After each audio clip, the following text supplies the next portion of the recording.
every day, man. Every day is a learning process, especially when you're shooting something for a lower budget and a small amount of days. And, I mean, you're constantly learning on set. There's constantly something going wrong. Somebody, you know, drops the ball somewhere. You don't have something on set, especially in horror movies, because your effects makeup and everything is key. So when those people suck or they don't show up that day, you know, you're just in a bind. So you're constantly learning, and as you grow, you know, go forward to the next film or the next level, you're never, I don't think you'll ever be to the point where you don't have problems or you're not learning. I think that's the great thing about it, is you're always learning. And sometimes mistakes turn out really cool too. Yeah, I mean, it's not like, I mean, on an Autopsy, I did, you know, I was staging the scene and it was just sucking. I mean, I was just like, ugh, this is just embarrassing. And so I just sort of, I had to go deal with something else. I just told the actors, I said, go fucking practice it yourself and come up with something, because I can't do this right now. And I went down the hall to go look at one of those makeup effects that takes 4 hours to shoot. And I came back, they had done something absolutely brilliant. And it all came from me not being able to choreograph the scene as well as I should have. The thing is, as a lot of like directors come up to me, or young film students come up to me and ask me, you know, what should I be prepared for when I go to shoot my first movie? And I said, well, what you have in your head is not going to be your movie you end up with. And be okay with that. Understand that when you get on set, that what you have in your head is the pie in the sky version of your movie. That what you end up with is going to be different. And usually you have, I mean, somebody once said you have 3 films: the one you write, the one you shoot, and the one you edit. And that's the beauty of the process, because it's a collaborative effort. And when you start on this journey, you always end up somewhere else. And sometimes it's a much better place than you could have ever imagined. Sometimes it's not. But we're all gluttons for punishment. That's why we like going on this journey. But just understand that it's okay. That if it's not the way you think of it, that's okay. That's part of the process. Yeah. On every movie, stuff goes wrong daily, literally daily.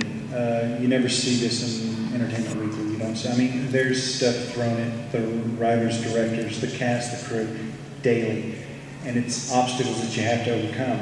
On the bigger movies, a lot of times they'll just throw money at the problem. On the horror movies, you don't have the money to throw at the problem, so you have to use your brain.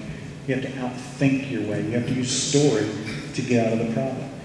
And I think I'm fortunate that we've been in situations where we've always had to do that. We haven't had the money to throw an explosion at the problem, and so that story-wise it doesn't work, but hey, you got a big explosion. You have to use your brains. And for me, I actually like that. I know that I would rather have the money, but it's fun to be able to sit in a room with your crew and your cast and figure out how to get over the obstacle. It's a good thing. Okay, well, we have just a couple more minutes left. I wanted to give everybody a chance to print their own stuff. Of what's coming out here, what do you guys have coming down the pipeline? Take about maybe 30 seconds to do that so that we can get everybody. Our sequel to 30 Days of Night, Dark Days, is coming out on DVD October 5th, so check it out. We're also doing a panel tomorrow at 7:30, and we will be unveiling the trailer as well as showing like a little 2-minute scene from the movie, so should be fun. Most of the cast will be there, and myself and Steve Niles, so come check it out. I have 2 movies that I directed and wrote with my lovely wife, and they're both coming. One comes out. I just found out the release date for Fertile Ground, which I've now, because of you guys here and having to talk to people at the convention, I've come to peace with. If you like Burnt Offerings and you like slow movies from the 70s that starred Karen Black, it's the movie for you. And that comes out. It's going to be released in theaters in January. And then I have one coming out called Night of the Demons, and that comes out on Blu-ray and DVD October 19th, and will be in some theaters beforehand. So, and 35mm prints, the real way.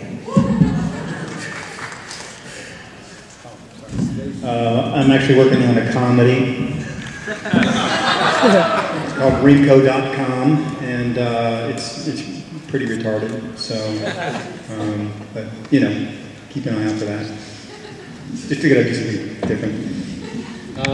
My first theatrical release is Scream of the Banshee, which comes out in theaters January from After Dark, and then Yeah, with this mine. guy's part of the After Dark Horror Fest, and I'm attached to remake Motel Hell with MGM, which is, who knows what the hell is going to happen with that movie.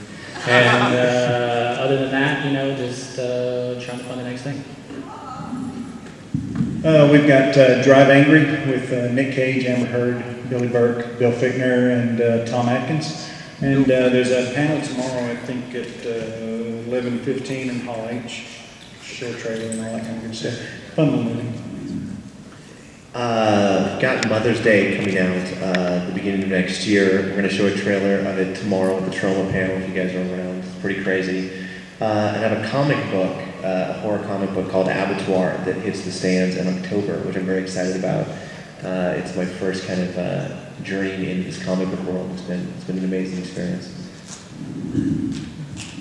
Yeah, my book, comic book I Frankenstein, coming out sometime next year. There's going to be a movie based on it, directed by Patrick Tatopoulos, produced by Lakeshore. Also, a zombie movie based upon my comic book from Red 5 called Zombies of Mass Destruction, but like I said, we're changing the title.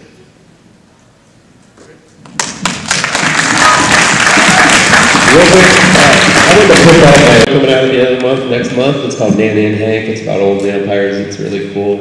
Hopefully you guys can check it out. It'll be in stores from Blue Water end of next month. So. But thank you very much for everybody for showing up on the panel. It was a great panel. Give it up for these guys, folks. And come up and talk to us afterwards. I mean, for God's sakes, if it wasn't for you guys, we wouldn't be fucking sitting here. Fantastic. Thanks, folks.